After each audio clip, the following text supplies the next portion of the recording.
Une exposition avec Juliette. Là, on va parler du strip. Ouais. Pas du striptease, mais du strip, voilà, du comics en 3 images. Oui, du comic strip, comme on dit aux États-Unis, de l'illustration ici, avec une exposition. Vient dans mon comic strip. Ouais. Disait un autre dandy. Gainsbourg. Gainsbourg. Ouais. Serge Gainsbourg, qui est d'ailleurs dans mon livre. Ouais. Donc là, c'est une exposition en hommage à Guy Barras, qui est un illustrateur belge, qui fait vraiment partie du patrimoine humoristique de notre pays, et un petit peu à l'image de Franquin, avec qui il a fait ses classes à l'école quand il était petit. Guy Barras est né en 1923 en Lettonie, c'est un fils de diplomate, et quand il est revenu en Belgique dans les années 50, et ben c'est là où il a commencé à se lancer dans le strip, qui était en pleine, c'était vraiment l'âge d'or du comic strip et de l'illustration, avec des gens comme Sampé, par exemple. Ouais. Et lui, il s'est fait connaître avec un petit personnage assez drôle qui s'appelait Max l'Explorateur, qu'on a vu très longtemps dans le soir, journal, hein, voilà. qui était dans le journal, qui était diffusé. Et c'est la spécificité de ce Max l'Explorateur, c'est que il a été ensuite, via une agence de presse danoise, diffusé dans une quarantaine de pays à travers le monde, en Asie, aux États-Unis. Enfin, c'est devenu probablement parce que l'un des ressorts du strip de Guy Barras, c'était le gag muet, donc il y avait quasiment pas de parole, tout joué sur l'aspect visuel et le ressort comique immédiat. Il a pu comme ça créer un langage international et faire rire à travers le monde avec ce petit personnage de Max. L'exposition réunit énormément de planches des débuts de Guy Barras, qui en tout a créé plus de 10 000 Forcément, strips. c'était une quotidienne. Voilà, c'était une quotidienne, donc c'est un travail colossal. Il y a un reportage, c'est à voir donc à la Seed Factory à Bruxelles jusqu'au 30 décembre. Voici le reportage.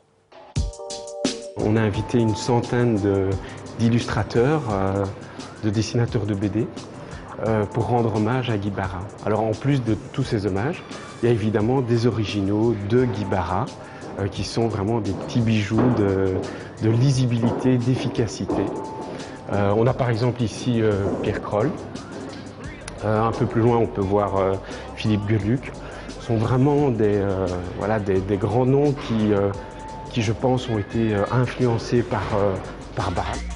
Quand j'ai demandé avec Michel Nickils, Olivia et Johnny Beckart, quand j'ai invité les illustrateurs à participer à cette exposition, on leur a demandé de faire un strip en 3 cases ou en 2 cases.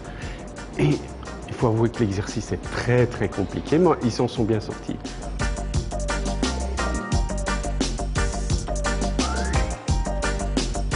Barras, pour moi, c'est une référence, un illustrateur phare.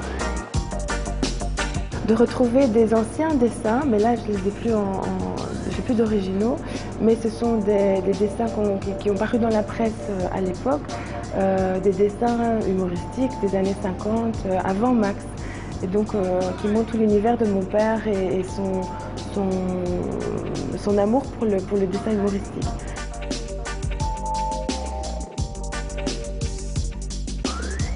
Ces strips étaient diffusés dans une quarantaine de pays à un moment, pour vous dire à quel point c'était un illustrateur important. Les Hollandais, les Belges, les Danois, tout ça, c'est ça qui est absolument incroyable, c'est que c'est un personnage international. Voilà, hommage à Guy Barras, mais pas seulement, à ses amis aussi, puis non, les amis qui rendent hommage. Voilà. C'est jusqu'au 30 décembre. C'est la Seed Factory. Attention, parce que la Seed Factory, c'est aussi une maison, il y a des gens qui travaillent. C'est une société, c'est une boîte qui en profite pour exposer. C'est la maison de l'image. Donc c'est ouvert, pas le week-end, mais en semaine, durant les heures du bureau. Enfin bon, voilà, vous pouvez toujours visiter ça. Il y a un site internet pour en savoir plus. Pourquoi c'est si compliqué de faire rire en 3 cases? Essayez. Est-ce que vous... Essayez, c'est vrai. Non, c'est vrai, ce dont se sont rendus compte les illustrateurs qui ont rendu hommage à Barras dans cette expo, c'est à quel point c'est difficile en 3 cases de faire rire. Pourquoi? Parce qu'il faut épurer au maximum et qu'il faut réussir à trouver un avant, un après et une chute qui déclenche le rire en seulement 3 cases. Je peux vous donner un exemple assez amusant. C'est Max l'Explorateur, donc il est toujours habillé en tenue coloniale et il a toujours l'air un petit peu débarqué, un petit peu comme OSS 117, vous voyez, dans des endroits comme ça. Et donc il se retrouve en Asie et puis face à lui, il y a un type qui pointe un fusil vers lui avec un air super méchant, puis lui il le regarde comme ça parce qu'il comprend pas. Et l'idéogramme, enfin ce qu'il a écrit, c'est un mot en chinois, donc il regarde d'abord dans son petit livre, qu'est-ce que ça veut dire, et seulement après il lève les mains. Donc il lève pas les mains parce qu'il voit le fusil, il lève les mains parce qu'il va reprendre. Je voudrais 5 minutes pour expliquer 3 cases. Exactement, voilà. Et c'est ça qui est super dur, c'est que, enfin, c'est évidemment l'utilité, l'efficacité du dessin. Et voilà, Juliette a mis du temps à l'expliquer. Et je voudrais aussi dire que pour raconter une histoire, la simplicité, c'est ce qu'il y a de plus difficile à obtenir. Et puis il faut aussi que le personnage s'installe.